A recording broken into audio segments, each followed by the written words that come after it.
Olá, pessoal. Nessa aulinha rápida de hoje, eu vou fazer alguns comentários para vocês resolverem a próxima atividade, que é sobre vaporização e condensação, tá?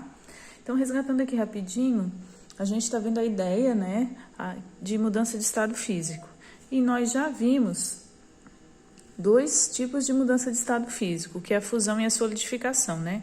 Só lembrando rapidinho que a fusão, então, é a passagem do estado sólido para o líquido e a solidificação é o contrário, a passagem do estado líquido para o estado sólido, né? Então, esse processo aqui a gente já conversou um pouquinho. Agora, nós vamos ver, em termos de mudança de estado físico, mais um processo, que é o que a gente chama de vaporização e condensação. Tá? Lembrando o seguinte, ó, qual é a diferença entre os dois, para a gente iniciar aqui, né?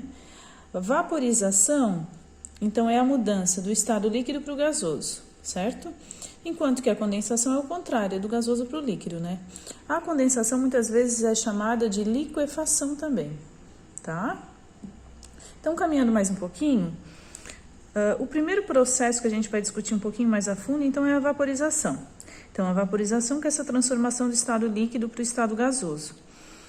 A vaporização, ela pode ocorrer de duas formas, que é o que a gente chama de ebulição ou evaporação, tá? Qual a diferença entre as duas? Gente, eu fiz um desenho bem pequenininho aqui para a gente entender a diferença básica entre as duas. Na ebulição, essa passagem do estado líquido para o gasoso ocorre de forma bem turbulenta. Exemplo, uma panela de água, né, com água aqui sobre uma chama de um fogão. Então, a chama do fogão começa a fornecer energia para a água da panela, vai aquecer ela até o momento da mudança de estado físico, que é essa passagem do líquido para o gasoso. Então, a água vai se transformar em vapor d'água, certo? Então, a gente vai perceber que vão se formar bolhas aqui, né, no interior do líquido. Essas bolhas depois a gente vai ver que vai gerar uma corrente de convecção, ou seja, elas sobem e descem aqui no formato do líquido. Quando a pressão interna de dentro da bolha for igual à pressão atmosférica, essas bolhas aqui vão começar, dá pra gente pensar assim, a grosso modo, a estourar e se transformar toda essa água aqui em vapor, tá bom? Então, ebulição é esse processo bem turbulento, já a evaporação é aquele processo que a gente praticamente não percebe, que é, exemplo aqui, uma roupa estendida no varal, né? Então, ela seca, ou seja, a transformação da água aqui líquida na roupa para o estado de vapor d'água, sem a gente perceber muito que é o processo de evaporação. Tá joia? Lembrando o seguinte, que para passar do estado líquido para o estado gasoso, nesse processo de vaporização, seja por ebulição ou por evaporação, ele precisa receber energia, certo? Mais uma coisa importante, durante esse processo a gente vai perceber o seguinte, que esse processo de mudança de estado físico do líquido para o gasoso, por exemplo, da água, ocorre a 100 graus Celsius. E durante toda essa mudança de estado físico, essa temperatura se mantém. Ou seja, botei aqui a minha panela no fogo. Vai aumentando a temperatura até começar a transformação de estado físico. Quando começa a transformação de estado físico, essa temperatura se mantém constante. Até que ocorra toda a passagem, né, do estado líquido para o estado de vapor. Essa energia que ele recebe, a gente chama de calor latente, tá? Que pode ser calor latente de ebulição ou calor latente de evaporação. Joia? Só para vocês entenderem um pouquinho. Continuando mais um pouquinho. Então, já vimos o primeiro processo, que é a vaporização. Agora, vamos dar uma olhadinha no segundo processo, que é a condensação. Então, repetindo, né, gente? Essa condensação, ou que a gente muitas vezes chama de liquefação, é a passagem do estado gasoso para o líquido. Mais difícil da gente verificar no dia a dia. Um exemplo que eu pensei prático para poder falar para vocês é quando a gente tem uma garrafa com água, né, que a gente coloca ali sobre, por exemplo, a superfície da mesa e deixa por dias, a gente consegue enxergar um pouquinho desse processo, que é do gasoso para o líquido. Por quê? Num certo momento, a gente consegue ver que se a garrafa está bem tampada, as paredes do recipiente começam a acumular gotículas de água, né? Ou seja, tinha certo vapor d'água aqui em contato com a parede da garrafa, né? Voltou para o estado líquido, né? Importante, se naquele processo eles recebiam energia para ocorrer essa transformação, para passar do estado gasoso para o estado líquido, ele tem que perder energia. Certo? Então, para que isso aconteça, ele precisa perder energia.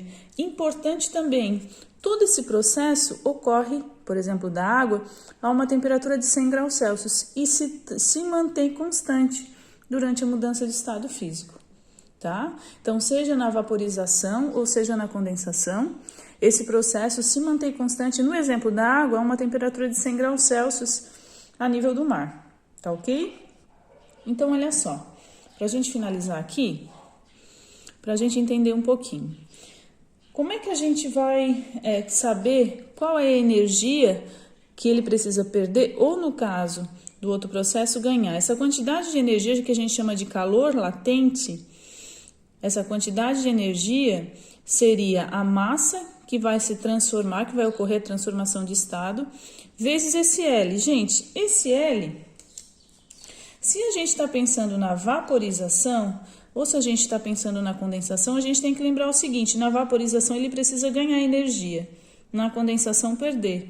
E isso vai estar relacionado, só nesse exemplo da água, tá, gente? Ó, com esse sinalzinho de negativo que vem aqui na frente. Professora, de onde é que surgiu esse 540? Gente, esse 540 é um valor tabelado, né?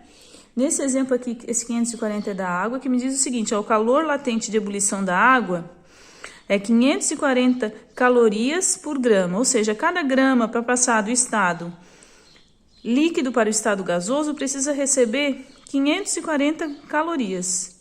Aqui, para passar do estado gasoso para o estado líquido, precisa, sinalzinho de negativo, perder 540 calorias a cada grama para ocorrer esse processo, tá bom? Então, gente, no exemplo que vocês vão fazer no roteiro que eu pedi para vocês, o roteiro vocês vão colocar uma panelinha de água para ferver, tá joia? Então, vai ser um tipo desse processo que eu comentei. Peço que vocês fiquem atentos no seguinte: quando pedir para calcular o calor latente de ebulição, peguei aqui, ó, exemplo. Se fosse 500 gramas de água, 500 gramas de água é como se fosse 500 ml. Joia? A gente teria que o Q é igual a M vezes L. Então, a quantidade de energia seria 500 vezes 540, se eu estou pensando isso na ebulição. Tá bom? Só montando aqui a equaçãozinha para vocês entenderem. Tá joia? Agora, se fosse durante o processo de condensação, teria que aparecer um sinalzinho de negativo aqui. Nesse calor latente de condensação, logo apareceria um sinalzinho de negativo aqui na quantidade de energia envolvida nesse processo. Professora, por que não é essa equação aqui que a gente já viu, que é o Q macete? Gente, vejam que esse Q macete aqui, que a gente chama de calor sensível, tem esse ΔT, que é variação de temperatura. Por que a gente não pode usar isso aqui?